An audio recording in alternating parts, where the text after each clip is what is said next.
Greetings and salutations, fellow denizens of the internet. It is I, Eric J. Chucky, joined as always by the boy. Hey.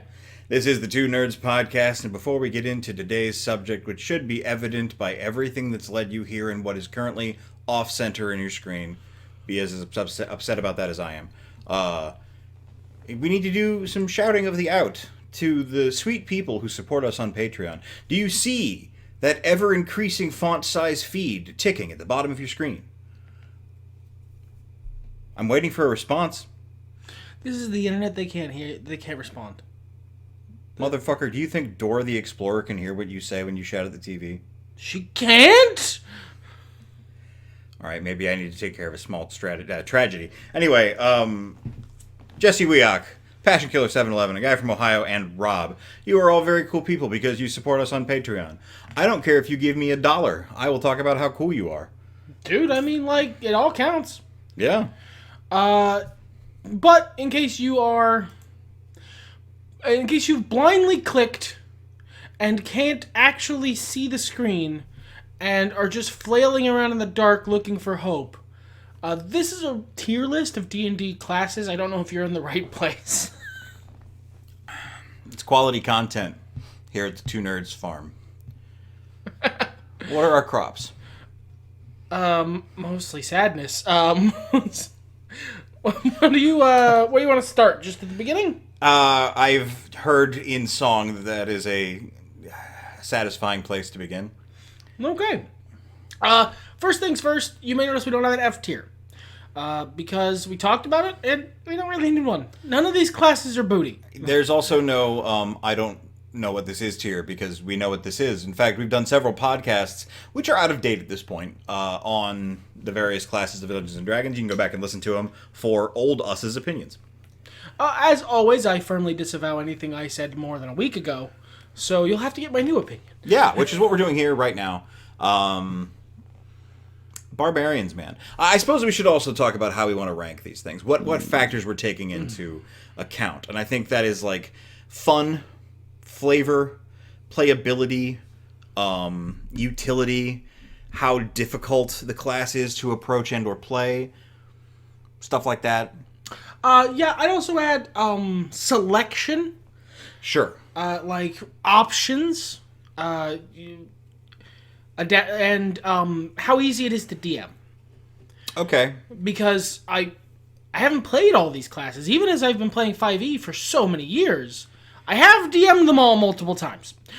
There is one that I haven't played outside of like 2 sessions. 2. But I have DM'd a bunch, so... So I think that's part of it for me, at least personally, is how easy it is to integrate the functions of a particular class into a world, and how fun it is too.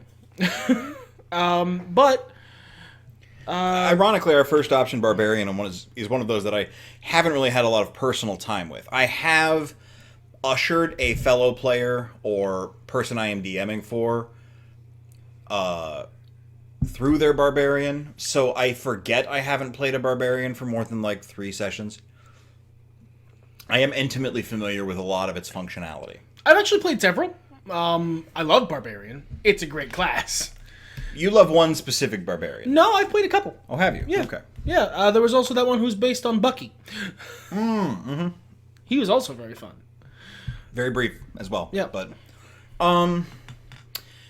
I think Barbarian's a really solid class. I think some of its subclasses blow. That's one of the things that's going to knock it down at S tier. Because, alright, Bear Totem Barbarian, in terms of pure functionality, is inarguably S tier. It is the best tank in the game.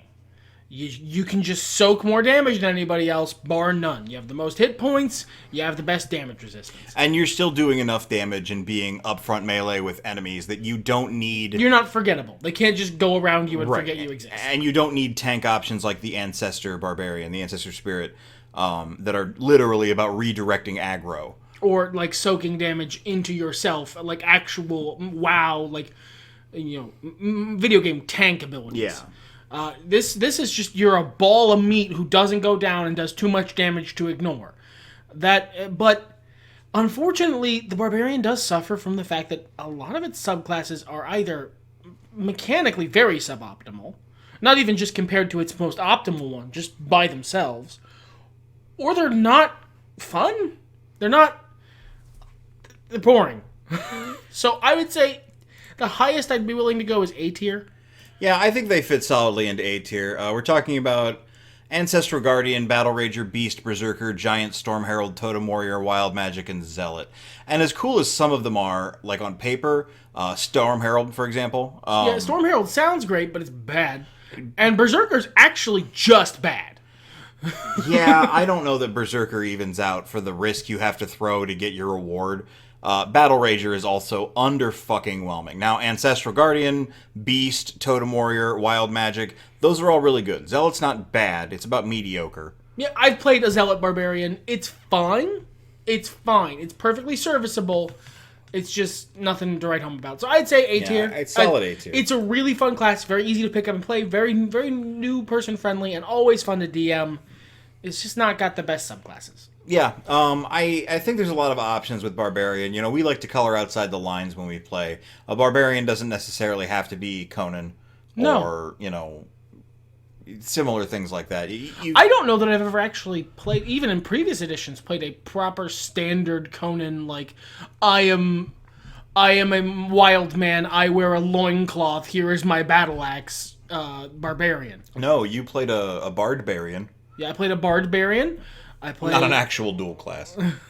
No, those would not work well together. Not terribly, no. But, like, even in previous editions, I've never really... I love the Conan books. They're fine. They haven't aged well. But I don't know. I just don't really want to play that. If I'm going to play someone who gets angry and fight, I want to subvert that a little bit. Yeah. I think the only Barbarian I've played too much was my Lizard Folk Barbarian, Ancestor Spirit Barbarian. Because he ate people and took their essence and those were his ancestor spirits. Yeah. But he was pretty similar to your standard Barbarian. But I've had a lot of ideas that color outside the lines. So it's nice and flexible in that way as well. And I think that's something to be appreciated. Moving on to the other half of the Barbarian, the Bard. Bard is probably the most complex class in Dungeons and Dragons. It has the most... You would think it'd be Wizard, but no, Wizard is deceptively kind of simple. Like, you got a lot of choices for spells? Yeah, Wizard in the pregame can be complicated, and you pregame more than any other class. But once you're on... Once it's game time, once the rubber hits the road, you set by that point. Bard has a lot of moving parts, a lot of different options, a lot of different ways it can be played. I think it's probably one of the most versatile classes. Because you could be everything from, like, a frontline fighter to a pure support. Yes, that is absolutely true. They put a lot of flavor into the different colleges. As a core class, Bard has so much to do. They're such an excellent support class. I love Bardic Inspiration. It seems so small until you're remembering to give it out all the time. And it can make the difference between... Yeah, I've DM'd for a couple bards, and there's a gulf of difference between bards who use and do not use properly their Bardic Inspiration. Well, and a little bit of that goes onto the party as well, because sometimes you can get handed a Bardic Inspiration. And you just not use it. Yeah, and you treat it like an X potion. I'll save this until it really is important. I make an effort if I get a Bardic Inspiration to use it as soon as possible. Sure. Well, because, they'll come back. I mean... I don't want to do that. I don't want to accidentally FOMO it out of existence. Yeah. Flavor-wise, I think Bard gets a bad rap, though I think we as a D&D culture are starting to get past the horny Bard trope. We've moved on to the asexual Bard now. Yeah. Who just disregard hoes, acquire majestic musics. Yeah. But even that is, pretty simple. I like Bard, and I also like that for all that it's the meme, we've never really had one of those at our table. I played one, but it was a druid. Horny druid fits better, can I just say? Yeah. You're a hippie, free love, that makes sense. Yeah, pretty much. Bard is also... You have a lot of things to draw from in what inspires what your character is. You think immediately of a musician, but one can also be a clown, an orator of some stripe. That's always how I've wanted to play bards, is as like a skald. like Yeah. like a speaker of the valor, not necessarily man with lute and flute what sing. I don't want to play Jaskier. And there's options for that directly in your subclass choices. Bard has a lot of whatever you want out of Bard, you're probably going to be able to find it. There's even now, because of what they've done with some backgrounds, DM permitting, you can get bonus spells to your spell lists that add a little more flexibility to Bard's admittedly narrow scope for Like spells. the only thing Bard until very recently hasn't been able to do well is damage fullcaster. Yeah, and it can do all the other stuff, but damage fullcaster is not really something it does well. no, I mean, it's always going to be doing it suboptimally. Bard is a support class first. Now, that's trying to build outside the box, which I don't know is necessarily the same thing as flexibility. I think Bard is very flexible. But, like, if you're trying to use your Barbarian to do ranged AoE damage, you have made an initial misstep. Yeah. And like but as far as you can be flexible with a D&D class, I think Bard definitely wins. Yeah, Bard got a lot of ups from 4th edition when they decided to give him heals, and I'm glad they haven't looked back. Yeah, it's A+. I would honestly put Bard in S tier. Same. Like, I haven't personally really played one, but it's a class that has all the tools. It is the jack of all trades. That's literally one of its class features. And, like, it shows. It's just, there's not a lot you can't accomplish. You could have a whole party of bards, and they're all very different. Yeah, you really could. I really enjoy supporting with a bard. I like helping people's roles get bigger and all that happy hoopla. I love support in general as a D&D player, so I'm surprised I haven't played a bard, to be honest. Inspired by a Reddit thread, now when people critical on initiative in our play groups, they get a die of bardic inspiration to use in that battle, is how much I like the bard. Also, it's just a good way of making critting on an initiative check not feel very, very bad. Booty, yeah. Well, that moves us along to cleric. Yeah, cleric is another good class. I feel like has a couple. Cleric has a couple subclasses that are the better ones. I don't really know of any that are like bad though.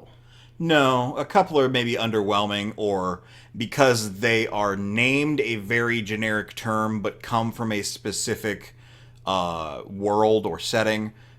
You might be like, this cleric of, let me see off the top of my head here, ambition. That's not what I would have necessarily connected with an ambitious person, because it's from Amonkhet. So they're speaking of a specific, deity's influence of ambition. Which is fine. There's nothing wrong with that. It's just, it means that it's not as flexible. Now, it is a great class. Best tier healing, obviously, it's the cleric. Some of its subclasses are better at that. Good armor. It does lag a little behind in damage unless you're going for some very specific sub-builds. It is also can be a challenge to DM. Because it means that you need to make if someone's playing a cleric, you have to give a shit about the gods of your setting. Sure, yeah, and for some people that's automatic, but if it isn't for you, it begins to cause you to start thinking outside of where you might typically. That has to be something that you care about. That you take time to world build in and make good, because that's part of what the cleric wants, right? If they didn't want that, they would just be playing like a bard or something that can heal that isn't necessarily derived from Jesus allegory lion. There is something to be said, and I think there are multiple stripes of this, but I think the two most obvious are people who really want that interaction from their gods directly, and people who want to work on faith. Yeah. Who specifically don't want that, who want faith, who don't want the confirmation, who want the layer of separation. And both of those are choices.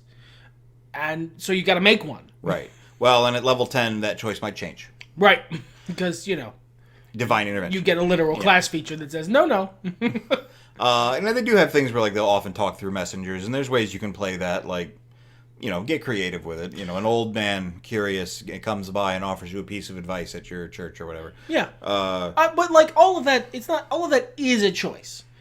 Whether or not it's direct interaction or interaction through intermediaries or however you decide to do that interaction for your player as a DM, that's a choice you have to make. That is an extra layer of world building you have to bake in. Now, I don't have a problem with that because I do that anyway. Right. But it is something that can be challenging. Like most recently, the cleric I'm most recently aiming for now, it's mostly like in fluff a warlock. This is a complaint I have with the cleric. The cleric is supposed to be your option for character play through any god. What exactly a god is kind of loose, but it is innately suited. The chassis, the default cleric not choosing a subclass, is innately suited toward fighting off undead and having some amount of righteousness. Yeah. And as much as that's the classic cleric, I would have rather seen those options diversified between the subclasses. And there's not many that are a big deal, but I'm talking about Destroy Undead and the Channel Divinity default features. They do kind of give a sameness to clerics that other classes don't necessarily suffer from. Right. And that's not bad, but like when I'm fluffing a character, because I really get into doing lore, if I, as just an example out of my ass, wanted to play a trickery domain cleric, I don't think that is a cleric that is going to be worried about what the undead are doing. Why would they give a shit? Right. Why would their patron deity give a shit? And I understand a lot of that is you're channeling positive energy, And negative energy is what powers undead. It's right. It's a D&D cosmology thing. That's how it works. I would have rather seen other features available for trade-off. And in Homebrew, you can do that easily enough. It's just, you have to do that legwork. If I have to do that legwork, that's a problem with the class. Right. Now, sameness isn't always bad. A lot of barbarians are going to feel... they're going to hit people with a big weapon, usually. Sure. But for cleric, because deities can be so different, and because that's a baked-in part of the idea of the class, it doesn't always feel great for the characters to feel samey when the people they're serving are so wildly differentiated. Right. And even having the axis flip of, rebuking undead instead of destroying them. Okay. All right. I still have to care. Yeah. It's still directly connected to a core power budgeted feature of my class. I don't know. I don't know if that's enough to keep them out of S tier. Because they're a very strong class. You've got heavy armor, you've got healing, you've got decent damage one way or the other, whether you're playing a cleric that does attacks or spells. Or one that does spells. I would say, honestly, A tier feels better, or B tier even, maybe, but B tier maybe I don't think they're worse than Barbarian. A little short shrift. They're so strong mechanically. And that covers a lot of ground. Yeah. So let's put them in high A for now. We always have the option to move them around later. Yep. Now it's going to be a fight.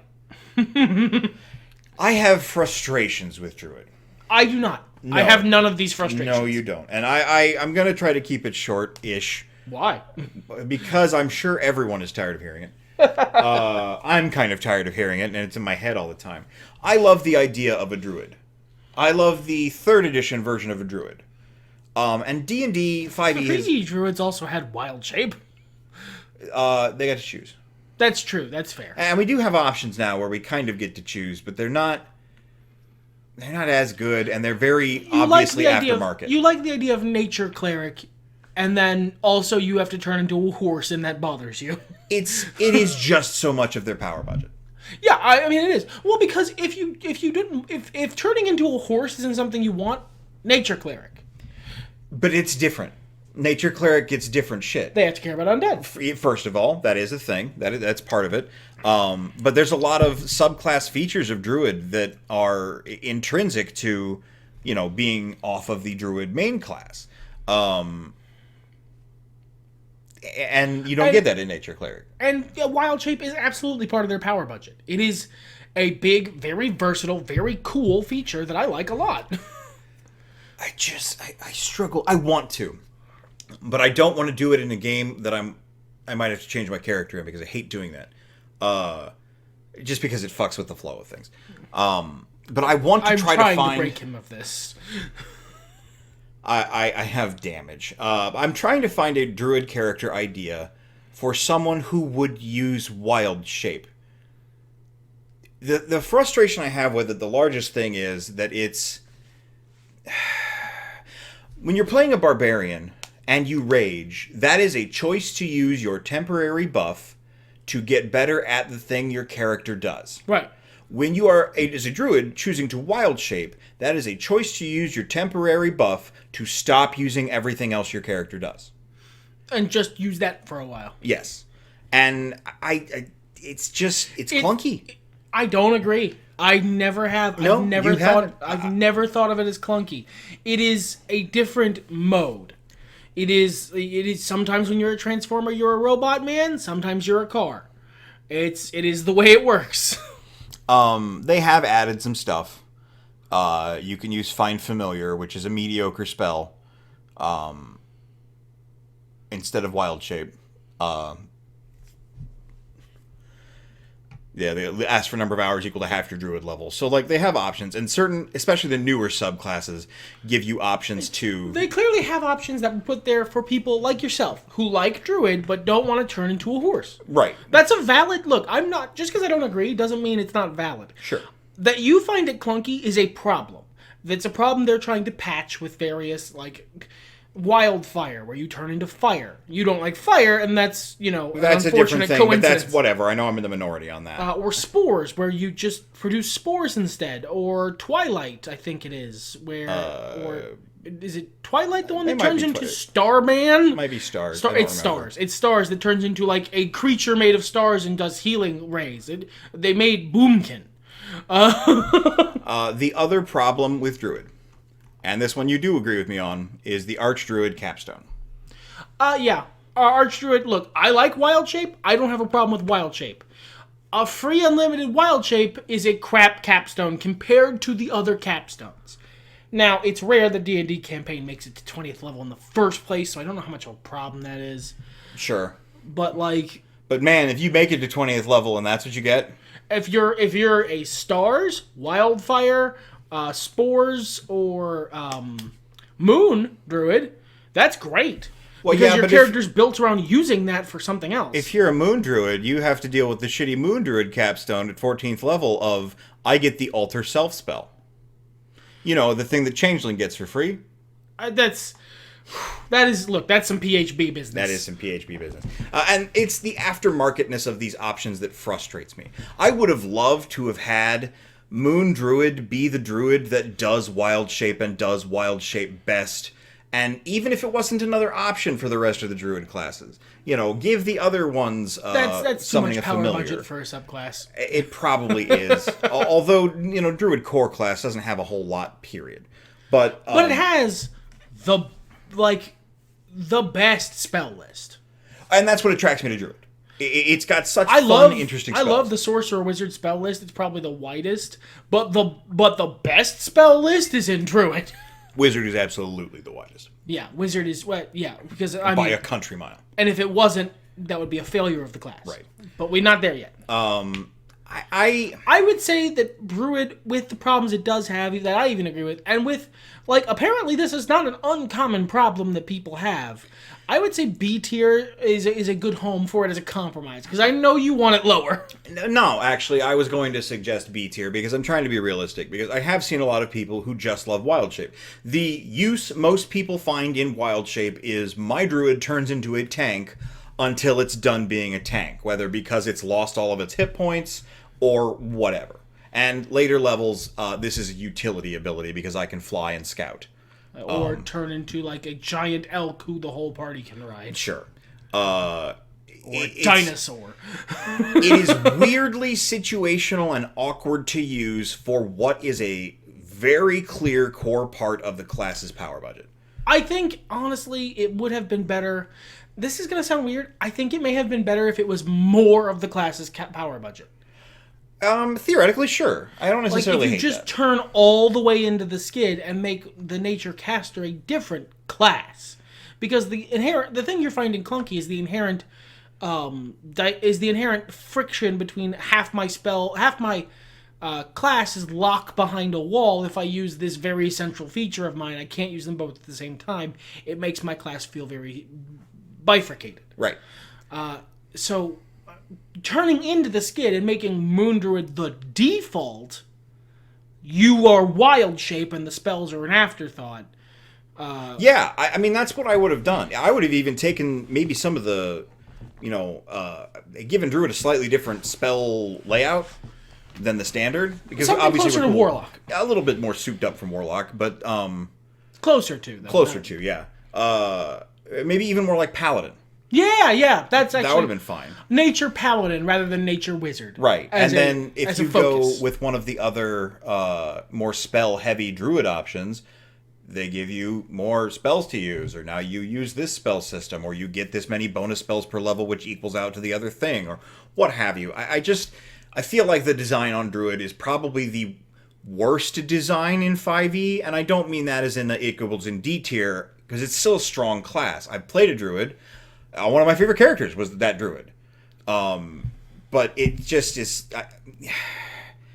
it frustrates me. It frustrates me from a design point. But I would say high B. I would even be willing to go... No, I think B. I would even be willing to go low A. No, I think B. It does have some genuine problems that I don't have a problem with personally, but I recognize are an issue. Yeah, I think a lot of people, and I will say this just so that comments can relax, they will hit themselves with 1 or 2 buffs and then turn into an animal that retains those buffs. That's how they do their thing. Yeah.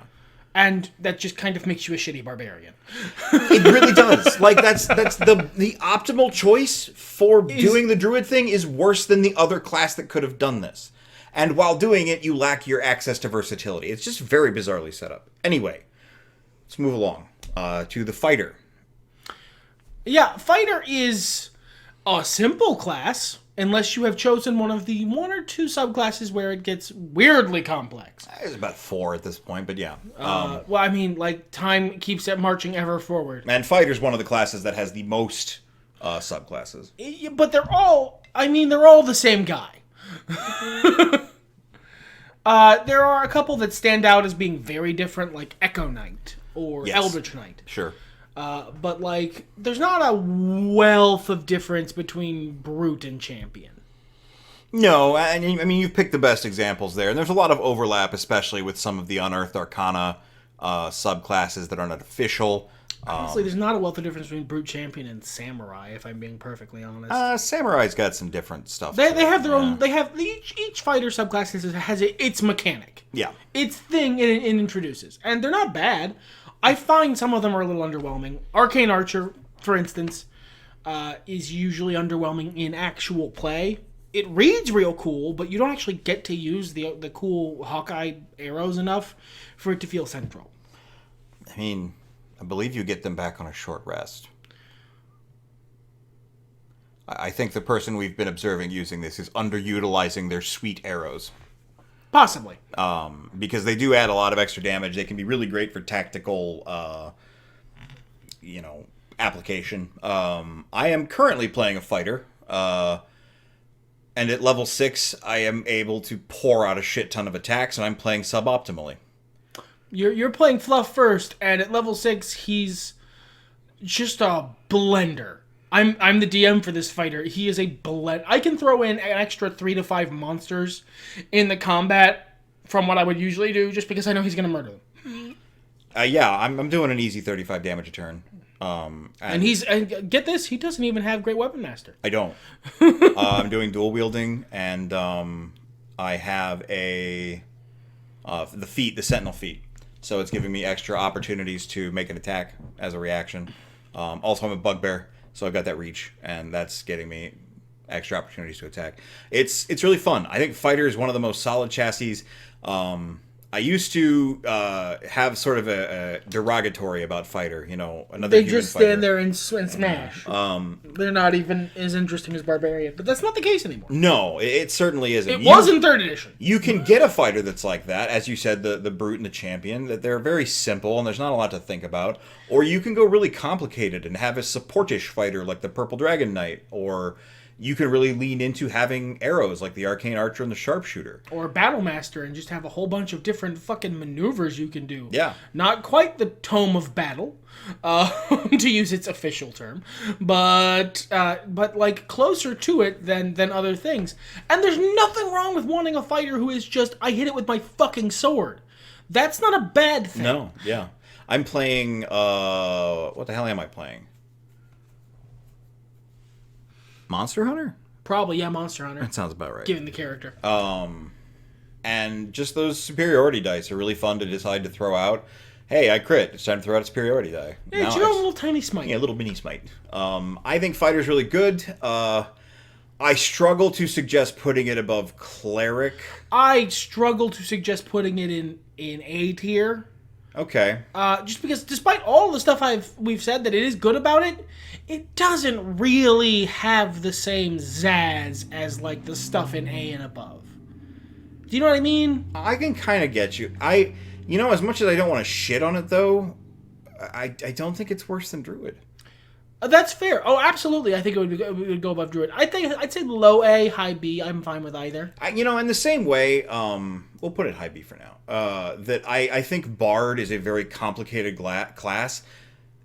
Druid is also. It just is your result of the equation isn't as good. Yeah, that's basically the difference. And Barbarian and Fighter both are very simple. Barbarian's slightly better at simple. Yeah, perhaps it is. You really only have to get mad and hit shit. Yeah. Whereas Fighter can be complicated, or maybe sometimes too oversimple. I, as a person, like a couple of different levers to pull in my characters, and if you're playing a champion fighter, for example... You don't have that. No. You have lever. It's a good lever! It is. So yeah, let's move along to Monk. You played a Monk for a couple sessions. I played one for one. I have shepherded a Monk or two in my time. I've DM'd a couple Monks. What are your thoughts on Monks? I've been leading a lot. My thoughts on Monks are, one, a lot of their class features end up either being of minimal use. They're like lore or utility focused stuff that doesn't come up a whole lot. Or they end up being stuff that, like, has friction with, like, racial stuff. Because a lot of races end up with, like, their own version of an AC that unarmored defense has friction with and renders one of the two useless. And that's a problem with Barbarian as well. Yeah, that is a problem with Barbarian. That we didn't go into at the time. And that can feel bad. Yeah. But they have Stunning Strike, so I'm going to be upset if you hit them anywhere below, like, low A. Stunning Strike is fucking... it is so good. By itself, with nothing else. If that's all the class could do, it would be in B tier. My next character should probably be a Monk. I said that before I made this fighter, so we'll see. But I would really like to get into Monk and play around in it and see how it does. Because I've played it for like a couple sessions and that was like a level 3 character. So Monk had not spun up yet. It feels so underwhelming. And that can be difficult for a DM to keep morale up until you hit level 5 and you're the I turn the boss off button. Yeah. Level 5 where you get your extra attack and your boss, Stunning Strike go brr, and then your boss go sad. Now, as you mentioned as well, one of the factors you want to include in this study is DM ability. Monks can be hard to DM. You have to play, once they hit 5, you have to play around the monk. You have to know that there's a monk in the party. And you basically can't do one big, giant, cool boss that everyone gangs up on like an MMO raid ever again. Because that is a great way to have a lame fight that's funny in the moment, but not memorable. And, like, that goes for 5th edition in general, but especially when someone is playing a monk. The problem is, if you don't give them opportunities to Stunning Strike, because that class feature is so huge... It feels shitty for the monk. Yeah. You have to let them shine... You have to give them stuff to turn off that feels good to turn off that doesn't make your combat then shitty. For those reasons, I would propose putting Monk between Fighter and Druid, because I feel that One overbalanced button they have, being Stunning Strike, is better than Wild Shape, even if it's got all the same problems. And it's only because stun is so powerful. Because like Wizard and Warlock or like Sorcerer, they all have slow in their spell list, and slow is also bad, but it's not as bad. yeah, pretty much. I'm not. I kind of wish I hadn't designed an entire RPG before I realized that complete loss of control is sort of an unfun mechanic. Because it is. Whether you're the DM or you're the player, it just makes... Well, for the players, it's fun in the moment. It just means that, like, you have to, as a DM, you have to struggle to make a boss memorable if they're going to get clowned on by the... let's pull an example out of my hat. Tiny octopus that turns their whole fucking shit off. Within like 2 to 3 rounds, whenever they like, it's basically a lot of, well, I'm gonna give my bosses a lot more automatic pass saves and and that's the sort of thing that's kind of frustrating in the other direction, because the only counterplay to that is to go, nuh-uh, my guy has super armor. And that doesn't feel great for anybody. No, what I usually do is they fail the initial save, and then I have them use their auto save like a turn after. So they get that moment, they get that good, you get a couple of individual character rounds before they're like, nope, okay, I'm back early. It's time to go. Let's go. But as we've been saying this whole time, having to homebrew around something means it's probably not the best thing. Speaking of the best thing, we move on to Paladin. S tier. Yeah, like, it's for so many reasons. I don't know that it's... Top of S? You think better than Bard? Oh, absolutely. Yeah. Paladin is the best class in this game. I don't know that that's debatable. If you are wanting to deal damage and do other stuff, it's Paladin. If you want to support, it's Bard. And I think more people want to deal damage. Paladin can also support, Bard can also do damage, but they excel... Yeah. In their own field. I played a very heavy support Paladin, and I really had fun with it, but it's a very specific build. But like, it's to get into it, because we've done the good service of the others to get into it. Paladin has great armor. It has great damage. It has great healing, and it has okay healing. It has great healing for being attached to the rest of that class. Yes, I would agree with that. They're never going to outstrip your Bard, Cleric, or Druid. Then again, in almost every campaign I've played with a Bard, Cleric, or Druid, they refuse to heal. So they probably will outstrip those classes. It has absurdly good multi-classing if you're into that. A couple levels of Paladin can really juice up a multi-class build. Yeah. I think it's second only to Warlock for good multi-classing. The thing Paladin really lacks is range. Yeah, it's hard to find. It's hard to get a good ranged ability, because even if you have because D&D is very agnostic weapon. It doesn't really give a shit what weapon you're using in a lot of senses.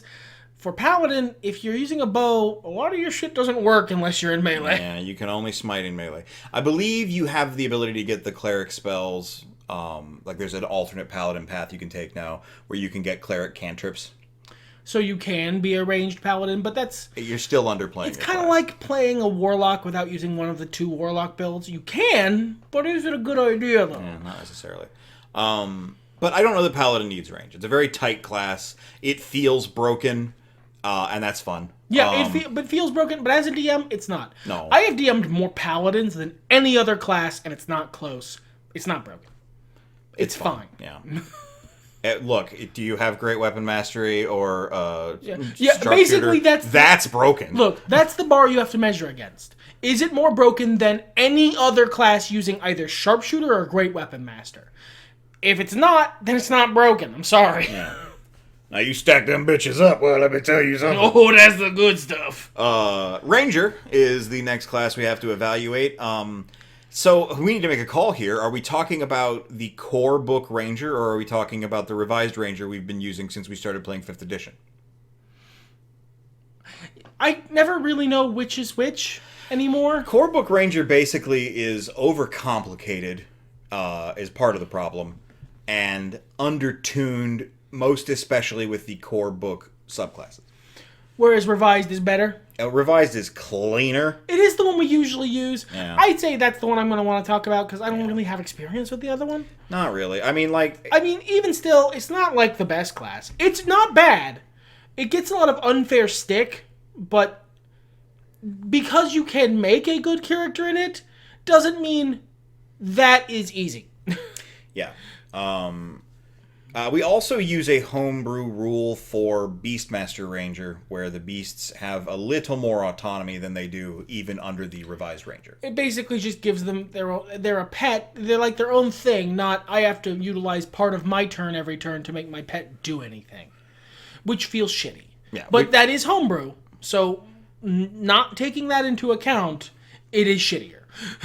That's basically the sense is your homebrew that we've been using is a step above Revised Ranger, which is probably about a step and a half to 2 steps above regular Ranger, especially where it concerns Beastmaster.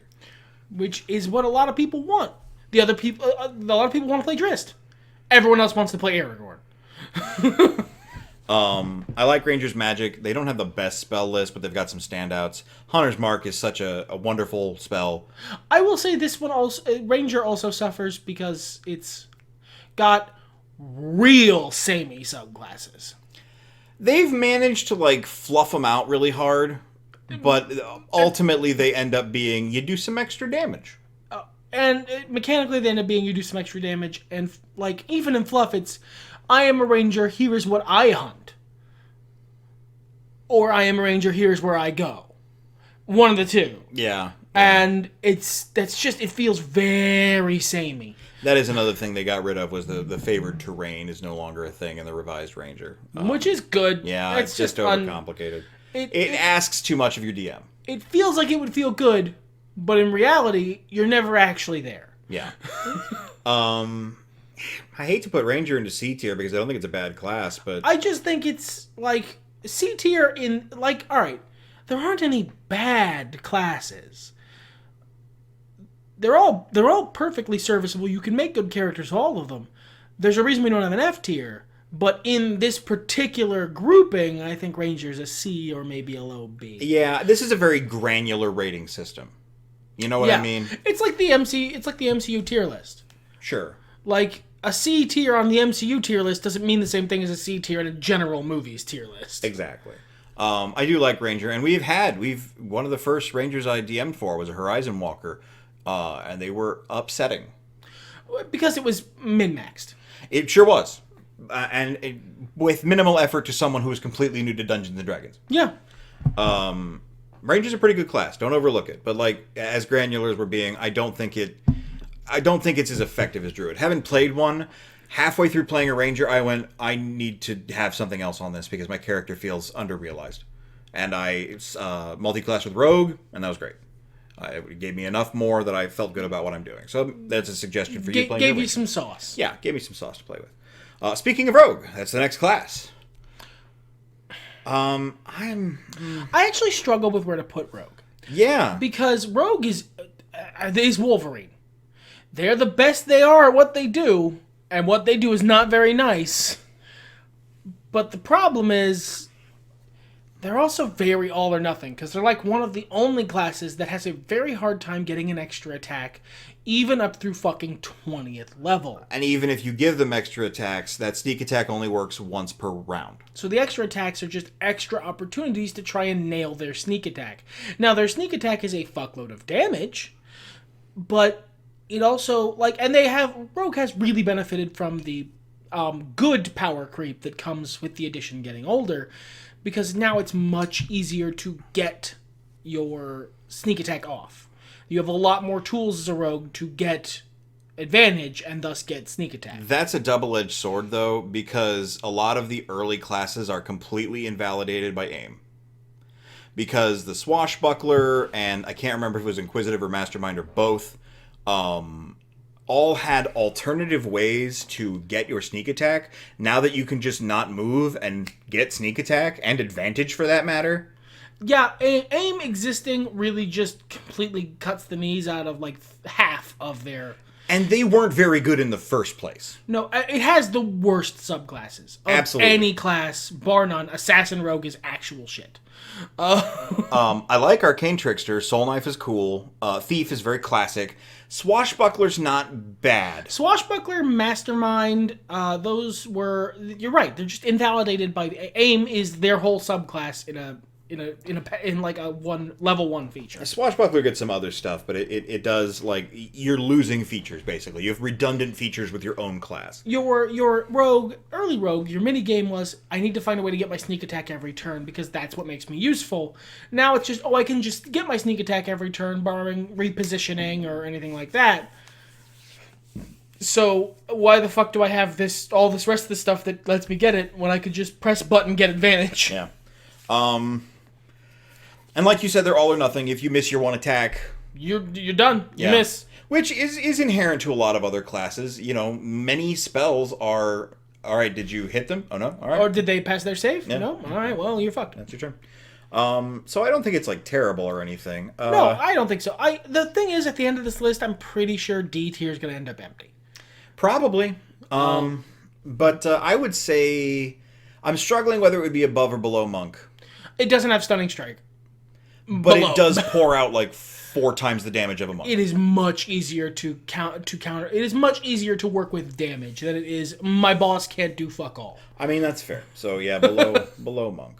I think Rogue's a good class. I can always add more hit points. Their skill expression, like the breadth of the skills they get is really good. The only one who does comparable skills is the Bard.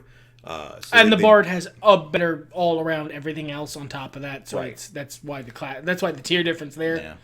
Yeah. Let's move to Sorcerer. Not had a lot of Sorcerers. I have played a Sorcerer 1 to 20. Sorcerer, good. Yeah, you were playing the Healing Sorcerer. Yeah, I was playing a Divine Soul. Yes. Sorcerer, good. Sorcerer, good AF. Yeah, and if you like the complications, modifying stuff on the fly with the sorcery points, it's very engaging. If you like meta magic, and I do, Sorcerer is what gets... Wizard doesn't get meta magic. Sorcerer does. And, man, high-level healing spell with Quicken Spell on it, not a lot feels better. Not a lot feels better. Yeah. Sorcerer suffers from some weird subclasses, very specific subclasses. Many of the subclasses are very interested in making sure you have wings. That's also a thing. And it's like more than you would think. It comes up in the weirdest places. For some reason, there must be a huge overlap between people who want to play a sorcerer and people who want to fly. I don't dislike flying. I used the wings that they gave me as a Divine Soul Sorcerer at 20th level, fighting Tiamat. It made it a lot easier to fight Tiamat, to be honest. Y'all clowned Tiamat. Yeah, we did. Clowning Tiamat so hard was actually one of the things that made you not want to DM 20th level D&D anymore. Oh, I developed a whole fucking system to never DM 20th level D&D again. We don't go past 10. But, like, Sorcerer's very good. It has solid full casting. It's got a good spell list. It is almost entirely its spell list. It has really interesting subclasses. Sometimes do have weird overlap, I won't lie. I guess the best way to put it, though, is despite how fucking weird they are, I want more. Like, okay, if your choice is to make these very specific versions of subclasses, give me another dozen. Yeah, and like, if you're gonna make, if you have gotten to the point where you're producing Clockwork Soul Sorcerer, there are like 90 other kinds of Sorcerer I want before Clockwork Soul is something you put out. Yeah. I don't think that's a problem. I think there just need to be solutions for this issue. Give more. I would, And to be fair, it also does have Wild Magic Sorcerer, which is bad. Oh God, yeah, it's just bad. And that's source book. It is chasing Assassin Rogue with how bad it is. If it didn't have a bunch of other really good ones now, I would be perfectly comfortable dropping it a tier just because of how shit Wild Soul Sorcerer is. I mean, you only had so many choices in the core book back when that came out. Honestly, core book Sorcerer is a lower tier than now. Absolutely. Absolutely agree with that. I would suggest Sorcerer going into A. I'm not sure if it should be higher than Cleric, though. I think either could really be higher than Barbarian, certainly. Yeah. Having played both, one's more fun. Let's just drop it right there. Let's put it there. I think that's fair. Cleric has its issues, but Sorcerers, they're similar issues, and Sorcerer has them worse. Cleric has weird adherence to certain theming, but it's a hell of a lot easier to ignore one facet of your class than it is no matter which subclass you choose. They are going to shove you into a hole. With wings. Probably, yeah. Probably wings. Warlock is the next option. There are 2 Warlock builds.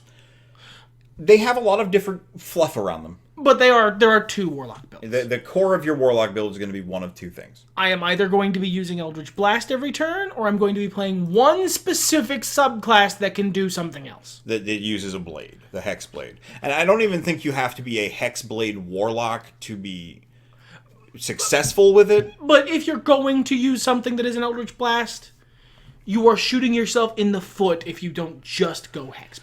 Warlock is bizarre. What an interesting choice of trappings. I would say, though, they are expressed more elegantly than the Druid. I don't know that I'd rank Warlock higher than Druid. Well, they did they turned into Wild Shape. They didn't try and stuff a full casting chassis onto this. Right. They just committed to the bit. And I really like the invocations. I like these feat-like options that are specific to the Warlock to make your core stronger. Well, I mean, they are essentially a fighter. Yeah. They are essentially the next step up from the Arcane Knight fighter. They are going to be either a ranged or melee fighter, but they have decent armor, good defensive abilities, decent hit points, and every turn they're going to be doing the same thing. They're either going to be doing Eldritch Blast, or they're going to be doing swords, or whatever your pact weapon is. Maybe a giant mochi hammer. Who knows? It's ridiculous. Who would do that in a space campaign? Like if you need to do one of the 2, and I don't think that's a good thing. There's a lot of really cool lore in all of the other kinds of Warlock, and they all end up feeling exactly the same because you are just Eldritch Blasting everything.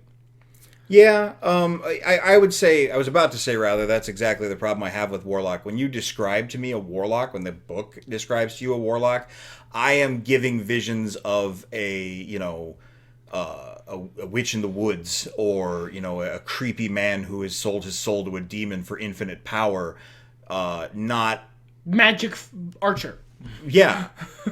Like, it just doesn't really fit the vibe. Notably, in a campaign I'm DMing right now, as I mentioned earlier, I have someone who in lore is essentially just a warlock. The thing they're working for is much closer to a warlock patron than a traditional deity. But they are using cleric as their chassis because they wanted the spells. They wanted to do spells, not fucking I hit it with my eldritch sword, or I hit it with my eldritch arrow. I don't think that's bad. No, I just don't think it's signposted well. It's not. It took us. If you go back and watch our early videos on Warlock, we did not like Warlock because we didn't know how it worked yet. It's just a fighter. You get short rests. You need your short rest to get your class features back. You need a lot of short rests like a fighter does, and you're basically just hitting it with your sword or bow every turn. That's not bad. It's certainly fun, and I like the mechanics around their around how they do spells and how their spell level is sort of all uniform. It's ambitious. I love the invocations. It feels very good. It feels like permanent buffs, permanent power you're getting from this, pact you made with Jesus allegory Satan. I don't think that's how that works. No, it's not. But it's not signposted well that that's what your class is. I would still put it above Ranger. Oh, absolutely. I would say it belongs in B tier with the most of the classes there. Yeah. Where in B tier, I would put it around Monk Fighter. Really? Yeah, because it gets multiple attacks, so... You know what? It does. And they can do a lot of damage. And Eldritch Blast is a top-tier spell. It really is. It is 1d10 force damage, and you can add your Charisma modifier to it to just make it a bow does 1d10 force damage. The homeboy does not stun. Nope. No. So Monk is very much the wall. You need to have something at least as useful as Stunning Strike to get above Monk. Wizard...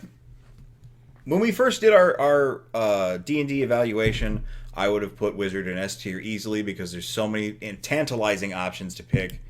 It has the best subclasses. I think Wizard is perhaps king of A tier. I don't think it gets into S tier. No. It has a lot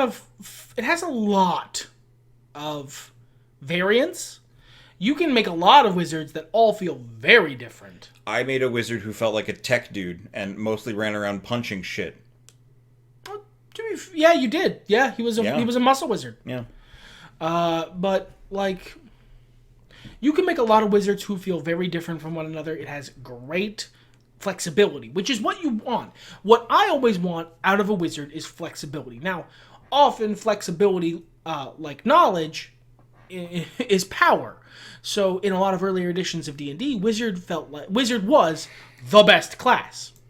That wasn't debatable in 3rd edition. It's top of S tier, fight me. It's just not up for debate. I'm sorry.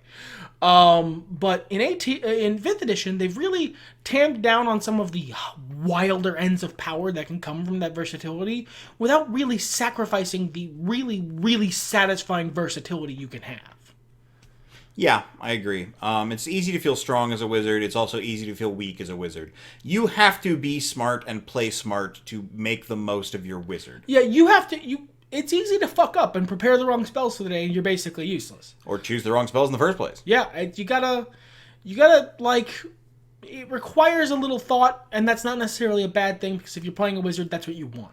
And unless you spec into it, your wizard is a sack of sand. Just like a paper mache creature. Yeah. Crack in the floor, and you're dead. Yeah. All right, this enemy did one attack. I have died. I had 12 hit points at level 50, and no, they're not quite that bad, but and I think that's fair. I think them being the weakest defensive class, barring some choices, like unless you have made the effort to really get there, you're not going to be the most defensive creature on the board, and that's all right because they have so much versatility for support and attack. They don't heal. Unless you pick the one that heals, or a subclass that gives you healing, or excuse me, a background that gives you healing. But there is one that heals, which I love. Because I've always, in the earlier editions of D&D, that always bothered the shit out of me. But they do have other support options that can be very strong. Battlefield control shit, very underrated. So yeah, top of A, I feel, is Wizard. That leaves us with one, and that's the Artificer. Yeah, the newest class still. The only one that wasn't in the PHB. Yeah. Artificer is a little overcomplicated, but it's everything I wanted out of Druid except the theming. It has a very restrictive spell list. It does, that is true, but it's not as what the fuck do I do with this as the Bard's default spell list. That's actually very fair. And a lot of it is restricted because it's like stuff that can logically be made a facsimile of through technology. Which is what it does. You're not casting spells, you're making magic items. Yeah. To me, Artificer feels... I love it, don't get me wrong, I've played one. But it feels very... Actually, I think I've played two. It doesn't feel like there's a lot of characters you can make with Artificer. The lack of subclasses really fucks with that. Yeah, it feels like there's maybe, 4. And I think there's a couple of them you can play a couple different ways, but like there's also some overlap between armor, artillerist, and battlesmith. Yeah. Alchemist, very different. Alchemist is his own thing. And I played a unique alchemist in the first place, so I could easily play another one. My alchemist was a cook. But I love that they have good armor. I love that they can heal. I love that most of the subclasses have a pet. I like that they have options for versatility and some of that support magic that Wizard gets, even if it's not as much. They're the opposite number of the Bard. They're the midway point between Paladin and Bard. They're a Bardadin. Yeah, they really are. And I mean, they even get smite spells and Bard support stuff. So like they are very much the baby of Bard and Paladin. I don't know that I'd put them that high. I would absolutely personally rank them above Druid, but I'm willing to hear. I'd be willing to go A tier. They're A tier, They're yeah. Bard Paladin, baby. They don't quite excel in the same way, so they don't get above the king of the A tier. I'm gonna suggest maybe here. Yeah, I'm fine with that. Okay. I like artificers a lot. I would love to see more subclasses for them so that we can explore that space. There's probably a bunch on the internet, but that shit isn't balanced. Everything's better when nerds talk about it. Fuck it.